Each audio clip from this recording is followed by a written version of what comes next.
Hello guys, मैं हूं आपकी दोस्त माही ग्रोवर। आज मैं आपके लिए लेकर आई हूं एक अमेरिकन मूवी जिसका नाम है इंसिडेंस चैप्टर 2। इसका चैप्टर 1 भी बन चुका है, लेकिन मैंने चैप्टर 1 की एक्सप्लेनेशन तैयार नहीं की है, अभी चैप्टर 2 की एक्सप्लेनेशन तैयार की है।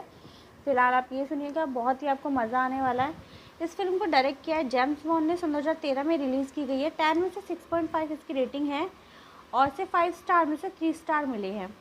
ये एक मिस्टीरियस और हॉरर मूवी है। चलिए शुरू करते हैं इसकी एक्सप्लेनेशन बिना किसी वक्त को गवाए। शुरुआत में एक घर दिखाया जाता है जिसके दरवाजे पर एक लेडी जिसका नाम एलिस था उसे दिखाते हैं। वहाँ घर में वो किसी घर में मिलने आई थी। उस घर में एक जेंट्स और एक लेडीज़ बहुत परेशान घूम रहे थे इधर उधर। तो लेडीज़ अपने बेटे की समस्या के बारे में बताती है एलिस को और कुछ तस्वीरें भी दिखाती है, जिसमें एक भूतिया बुढ़िया उसके बेटे के हर तस्वीर में और भी करीब होती जा रही थी। एलिस ने उसके बेटे को बुलाया जिसका नाम जॉर्ज था। वो जॉर्ज को वशीकरण करके उससे सवाल पूछती है। जब जॉर्ज बताता है कि वह नींद में दूसरी दुनिया में जा सकता है, जो वो दूसरी दुनिया में जाता है तो वहाँ पर उसे कोई और भी उसके साथ होता है। जब एलिस पूछती है कि क्या मैं उससे बात करना चाहती हूँ तो मेरी बात करा सकते हो, तो जॉर्ज ये सुनकर चुप हो जाता है। फिर एलिस कहती है ठीक है, कोई बात नहीं, नहीं बताना मत बताओ, लेकिन जब मैं तुमसे पूछूंगी कि कहाँ ठंडा ज़्यादा और कहाँ गर्म, यानी कि वो एक छोटा सा गेम खेलती है ये कंफर्म करने के लिए खेलती है किस हिस्से में भूत है।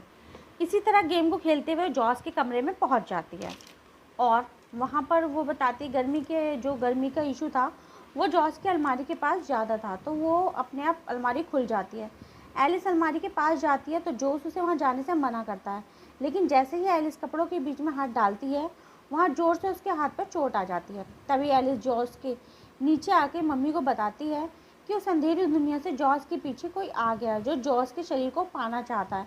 यदि आप जॉर्ज अपनी शक्ति को भूल जाए तो शायद वो बुरी चीज़ उसे ना मिले और सब ठीक हो सकता है। फिर एलिस उसे वशीकरण करके उसकी सारी यादें मिटा देती है और सिर्फ ये बताती है कि उसे बुरे सपने आते थे और इस तरह जॉर्ज सब कुछ भूल जाता है। अब नेक्स्ट सीन शिफ्ट होता है जो कि ब्लैंक दिखाया गया है और हमें कुछ चीज़ें बताई गई हैं इसके अंदर, जैसे कि फिल्म जो चैप्टर 1 है उसके कुछ सीन हैं। चैप्टर 1 में लास्ट में एलिस की मौत हो जाती है, तो उसी सीन को थोड़ा डिस्क्राइब हो रहा है, जो कि बताते हैं कि डॉल्टन जैसे कोमा में चला गया, हमने घर बदल लिया, चीज़ें होनी बंद नहीं हुई, वो दूसरी दुनिया में चला गया, दूसरी दुनिया से वापस आ गया, इस तरह की बातें चल रही थी। अब जब हम सीन देखते तो पता चलता है कि जॉर्ज की वाइफ पुलिस वाले को वो सीन बता रही है, यानी कि वो पुलिस वाले से बता रही है कि एलिस की मौत कैसे हुई। अब उसने बताया कि जब दूसरी दुनिया से वो जॉर्ज और डॉल्टन को लेकर आई तो वो हमें मरी हुई मिली। अब एलिस तो हमें पता ही शुरुआत में वही औरत है जो कि जॉर्ज को वशीकरण करके ठीक किया था उसने, ठीक है।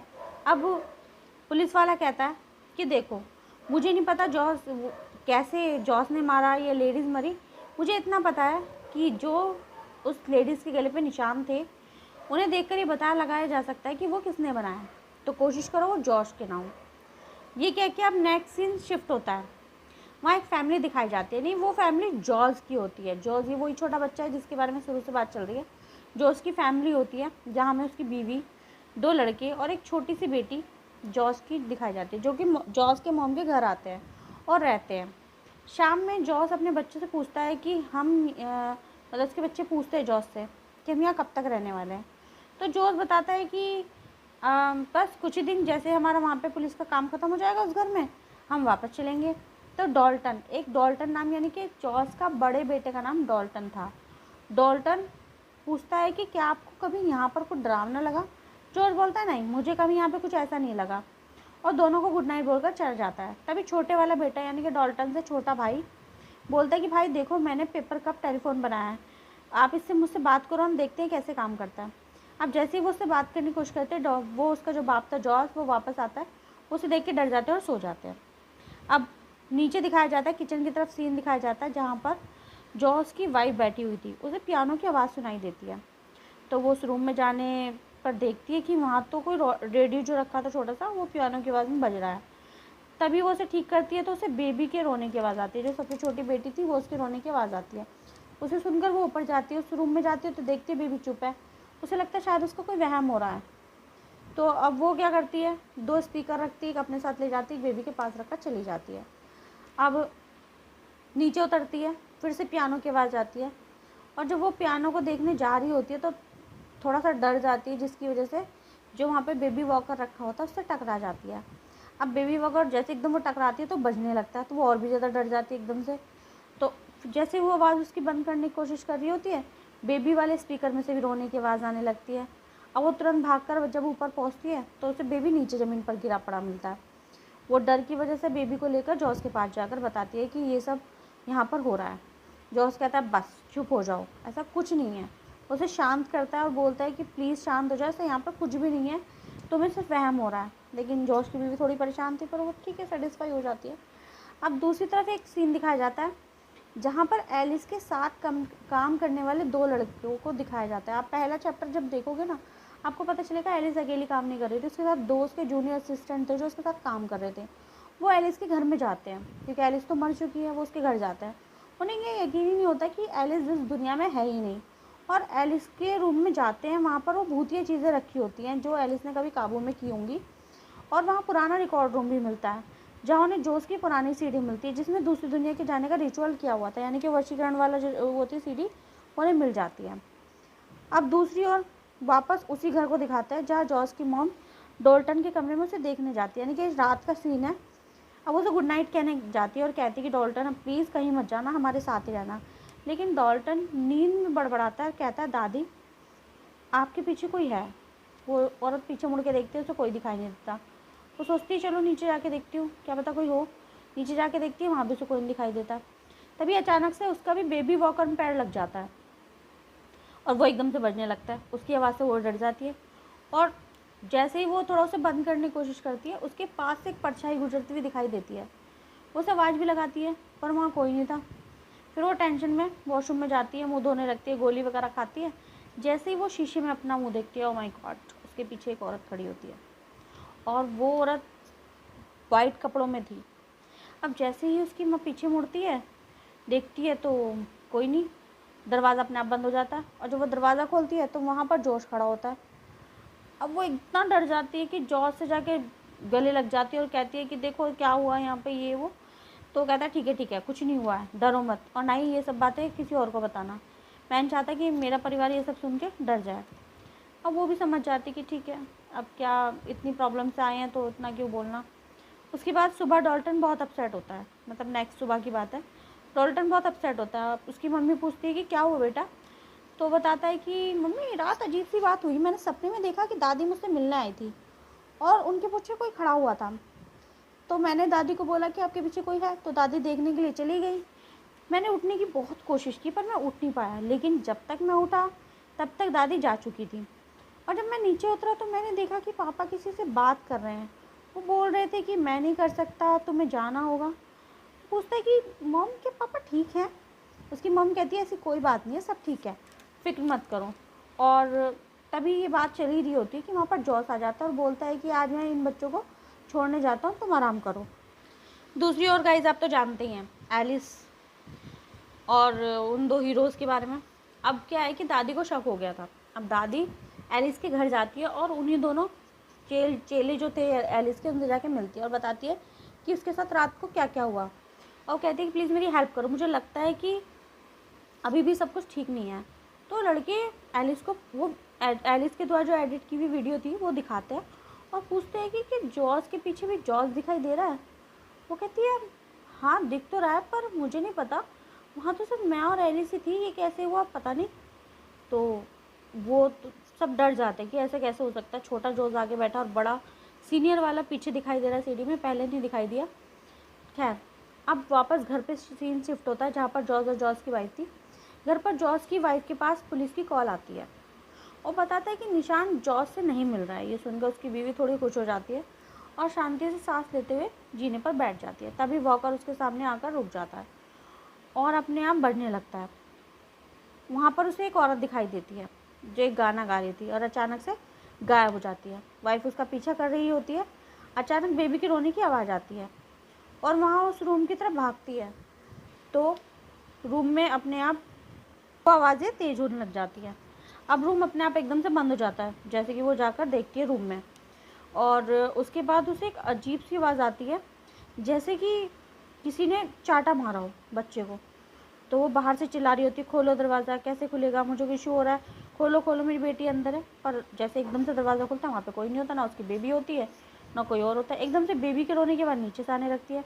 जैसे ही वो नीचे जाकर देखती है, तो जैसे ही सीढ़ी से वो स्टेप रोकने वाली थी, वहाँ पे से एक औरत खड़ी हुई दिखाई दे जाती है, जो अचानक से उसे ज़ोर से चाटा मारती है और वो बेहोश हो जाती है, गिर जाती है नीचे बिल्कुल बेहाली में। अब एलिस के घर की तरफ दादी और 2 लड़के होते हैं, वही दोनों चेले एलिस के। वहाँ एलिस से मिलने काल नाम का बूढ़ा आता है। अब मैं बताती हूँ आपको काल कौन है। स्टार्टिंग के सीन में जहाँ पर एक लेडीज़ और जेंट्स दिखाए गए थे, जब एलिस उनसे मिलने गई थी, तो उनमें से एक आदमी जो था वो काल था, यानी कि काल वहाँ पहले से ही मौजूद था और वो सारी कंडीशन जॉर्ज की जानता था। अब काल वहाँ पर मिलने आता है, जो कि दादी को ऑलरेडी पहले से जानते था। दादी बताती है कि जो भी हुआ, और बताती है कि एलिस को अंधेरी दुनिया में भूत ने मार दिया। फिर काल अपने तरीके से एक वर्ड प्ले जो उसका गेम था उसे करके एलिस से बात करने की कोशिश करता है। वहाँ दूसरी तरफ अब जॉर्ज के घर में जोस आकर अपनी वाइफ को होश में लाता है बेहोशी से, और बहुत अजीब सा, जैसे अनजान एक जेंट्स और लेडीज़ होता है ना, ऐसा व्यवहार करता है, इस तरह का व्यवहार करता है। तो जब काल वापस हम काल पे पहुंच जाते हैं, काल एलिस से बात करने की कोशिश कर रहा था वर्ड प्ले में, तो एलिस उसे इशारा देती है हॉस्पिटल जाने का। फिर वो सब हॉस्पिटल जाते हैं। वो हॉस्पिटल गाइस बहुत ही पुराना और डरावना सा पूरा खंडर बना हुआ था, मतलब ये समझ लो उसके अंदर कुछ था ही नहीं, जैसे वो ढूंढ सकते हैं, देख सकते थे। वो कहते हैं कि इतना बड़ा हॉस्पिटल है, हम सब अलग अलग जाके सब कुछ ढूंढते हैं, शायद हमें कोई प्रूफ मिल जाए। अब एक रूम में जाकर रुक जाते हैं वहाँ पर और वहाँ किसी के होने का एहसास होता है। तभी पता चलता है कि जॉर्ज की मॉम यहाँ कभी जॉब करती थी। फिर काल उस दादी से पूछता है कि आप यहाँ जॉब करती थी, तो सोचो ज़रा, थोड़ा मेमोरी पे याद करो कि यहाँ क्या हुआ करता होगा। तो वो याद करते हुए बताते हैं कि ये आईसीयू था, और वो इंसिडेंट बताती है कि उसने जॉब क्यों छोड़ी वहाँ से।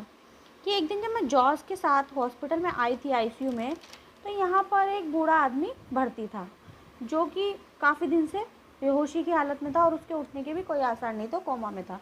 लेकिन जब जॉर्ज उसके पास आकर रुका, तो अचानक से उसने जॉर्ज के ऊपर हमला कर दिया, और उसने बताया कि मैं बहुत ज़्यादा डर गई। अगले दिन जब मैं लिफ्ट से नीचे जा रही थी, तो वही बूढ़ा आदमी उसके साथ लिफ्ट में जाता है और उसे बताने की कोशिश करती है कि तुम कहाँ जा रहे हो, और अभी तो तुम्हारा टाइम नहीं हो, अभी तुम बीमार हो, पर वो कुछ नहीं बोलता। तो ये देखकर दादी बहुत मतलब परेशान हो जाती है, तो रिसेप्शन में जाकर कहती है कि इसकी छुट्टी कैसे हो गई इतनी जल्दी, अभी तो ये बीमार था और ठीक कैसे हो गया। तो रिसेप्शन वाली औरत बताती है कि कौन आदमी, वो जो आईसीयू में भर्ती था, वो तो कल रात ही मर गया है। अब ये उसने बताया कि मैंने ये सुनकर अपनी जॉब छोड़ दी थी। अब तभी सीन दूसरी तरफ शिफ्ट होता है, जहाँ दिखाया जाता है कि जॉर्ज का दांत टूट गया है, और वो किसी से कहता है कि ऐसा मत करो, मैं ऐसा नहीं कर सकता, मुझे माफ़ कर दो, ये मेरी फैमिली है। अब वापस सीन हॉस्पिटल में जाता है, जहाँ पर एक फ़ाइल रूम मिलता है, जिसमें उसी बूढ़ी का एड्रेस मिल जाता है। तो उन्हें लग रहा था कि शायद ये बूढ़े से कोई कनेक्शन हो सकता है, तो इसलिए वो उसका एड्रेस ढूंढते हैं।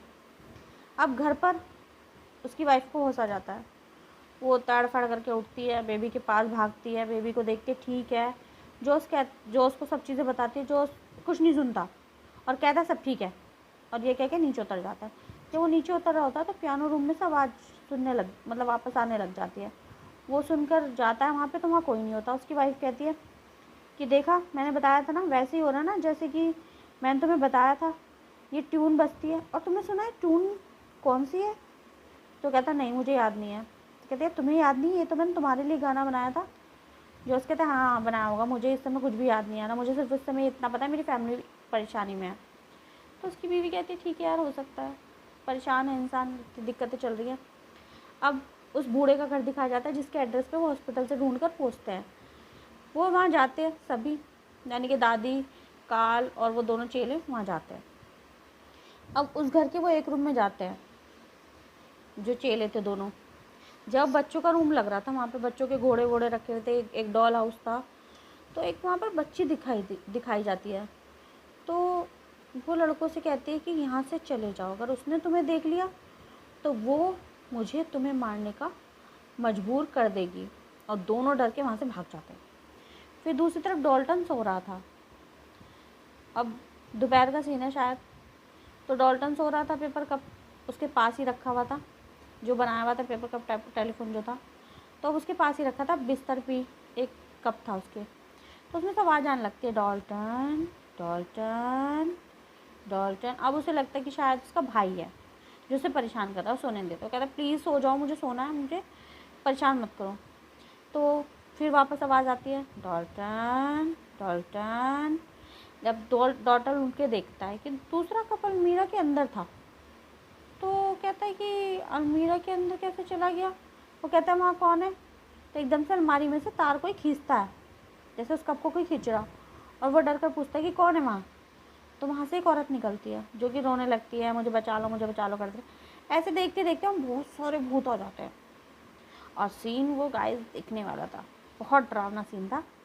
अब देखते देखते बहुत सारे लोग वहाँ आ जाते हैं, और डॉल्टन भी परेशान हो जाता है।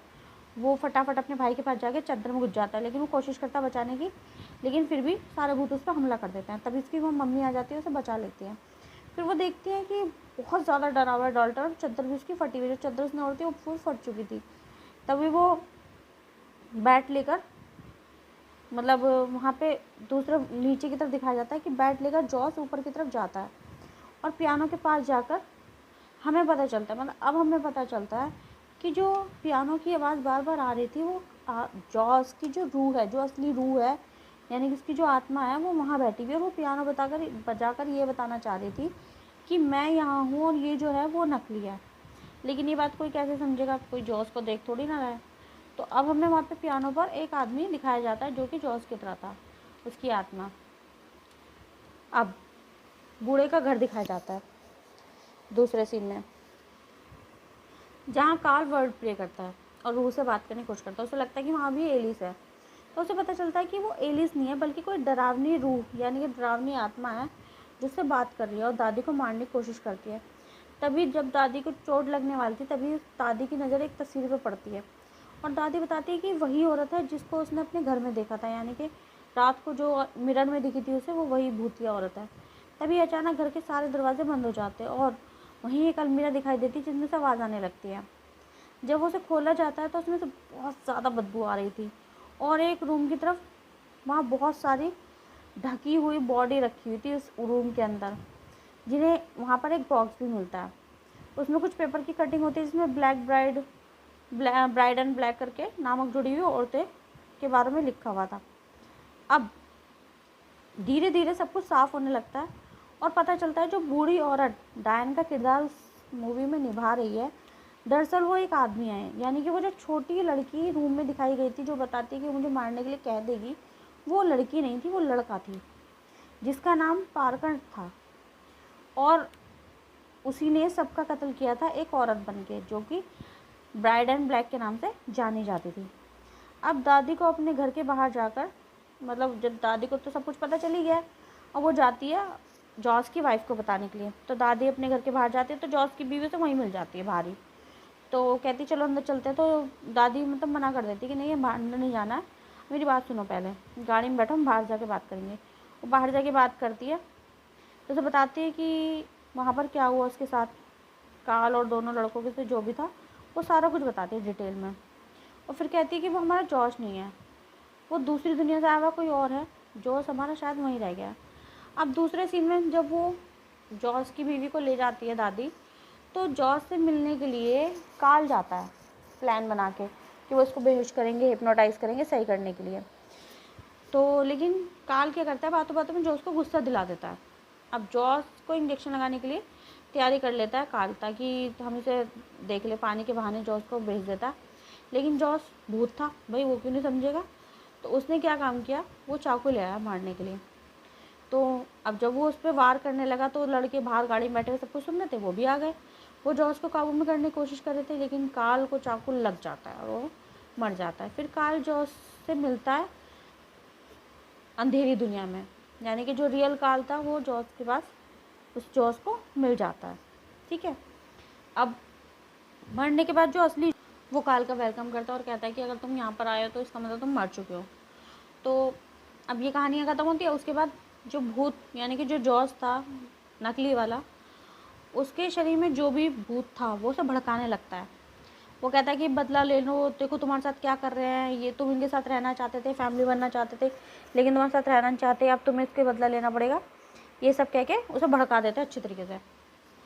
अब वो जो बूढ़ा था, जो मतलब नकली अंधेरी दुनिया में मिला था, वो कहता है हमें यहाँ पे एलिस को ढूंढना पड़ेगा, वही सब कुछ ठीक कर सकती है।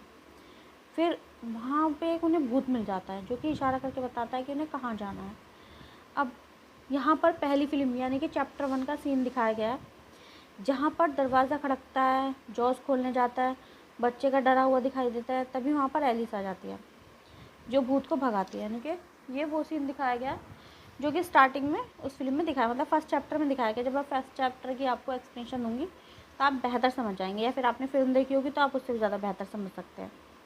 तो अब एलिस मिल जाती है काल को और वो कहती है कि तुम्हें यहाँ नहीं आना चाहिए था। तो फिर काल बताता है कि मैं मर चुका हूँ। तो कहती है जोसे कि तुम्हें ढूंढना होगा, वो भूत कहाँ है, तुम्हें तो पता ही होगा। जोश मना कर देता है मुझे नहीं पता। तो कहता है, अब फाइल का स्टार्ट का सीन दिखाते हैं जहाँ बच्चा गेट की तरफ इशारा करता है, तो जो कि सबसे फर्स्ट सीन है वो वाला। तो दरवाज़ा खुल जाता है। दरअसल वो जॉस था जो कि दरवाज़ा खोलता है और उसके अंदर जाने पर एक लाल दरवाज़ा मिल जाता है। फिर नेक्स्ट सीन कट होकर रियलिटी में आता है।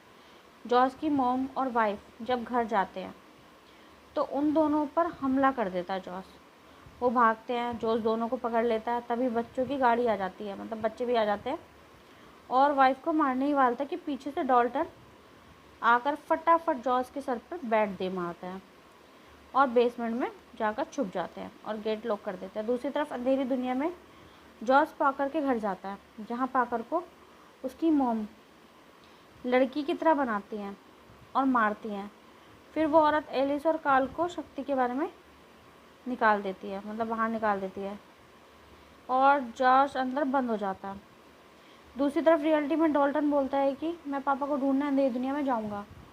फिर पेपर कप का इस्तेमाल करता हुआ चला जाता है। वो काफ़ी सारी मतलब जो जो बॉडी होती है वहाँ पे दूसरी जगह पे जहाँ पर जॉस होता है उसके सामने रखी होती है और वो उनमें से किसी एक को ढूंढ रहा था जो रियल हो। तो अंधेरे में जॉस जो था उसको औरत मिल जाती है जिसे वो ढूंढ रहा था। अब जो उसकी रूह को मारने के लिए वो कोशिश करती है, पर एलिस वहाँ आ जाती है और उसे मार देती है। फिर रियलिटी में भी जॉस को होश आ जाता है, यानी कि डॉल्टन उसे ढूंढ लाता है वहाँ से। फिर एलिस को छोड़कर सभी वापस आ जाते हैं, यानी कि अपनी दुनिया वापस, काल वापस आ जाता है, जॉस वापस जाता है, डॉल्टन वापस आता है, पर एलिस ऑलरेडी मर चुकी है तो वो वापस नहीं आती। फिर जॉस वाइफ को यकीन दिलाता है कि सब ठीक है, मैं पहले की तरह ठीक हूँ। अब क्या करता है कि काल भी एलिस की तरह उन दोनों की यादें मिटा देता है और वो दोनों सेटिस्फाई होता है कि हम पुरानी यादें भूलना चाहते हैं, हम नहीं रखना चाहते अपनी लाइफ में उस तरह की चीज़ें। फिर लास्ट के सीन में एलिस को दिखाया जाता है। अब क्या करती है, किसी के घर जाते हैं, वो दोनों चमचे एलिस के वो घर जाते हैं। तो बताते कि एलिस ने उनसे कहा है कि यहाँ पर कोई औरत है जो रूह है। तो कहते नहीं यहाँ तो कुछ नहीं है। तो कहते नहीं हमें तो पता चला है। तो बात कर ही रहे थे, अब एलिस की जो आत्मा होती है वो करके अंदर चली जाती है और वहाँ पर एक लड़की बैठी होती है जो कि मरीज़ होती है और उसे देखती है। उसे देख के जैसे वो उसके पीछे देखती है तो वो ज़ोर से कहती है oh my God, and boom, film यहीं पर ख़त्म होती है गाइस। खैर ये थोड़ी लंबी फिल्म थी, मैंने इतनी लंबी स्टोरी अभी तक नहीं बनाई है, 15, 16, 17 मिनट तक की मैंने मूवीज़ बनाई हैं। होप यू एन्जॉयड, एंड अगर आपको मेरी स्टोरी अच्छी लगी तो please subscribe my channel and like the video, and bell icon आप प्लीज़ दबाना मत भूलिएगा और कमेंट करना भी नहीं। अगर आपको कोई कमी लगे तो आप प्लीज़ मुझे कमेंट कीजिएगा। अगर कुछ समझ में ना आए, कुछ पूछना हो तो वो भी, मैं सारी बातें आपको क्लियर करूँगी। डिटेल में मैं कहानी सुनाती हूँ। शॉर्ट कहानी सुनाना मेरा पर्पज़ नहीं होता, मेरा पर्पज़ होता है लोगों को अच्छी तरह समझाना। कोई भी मेरी मूवी आपको समझ ना आए तो आप प्लीज़ मुझे कमेंट करें। Thank you so much.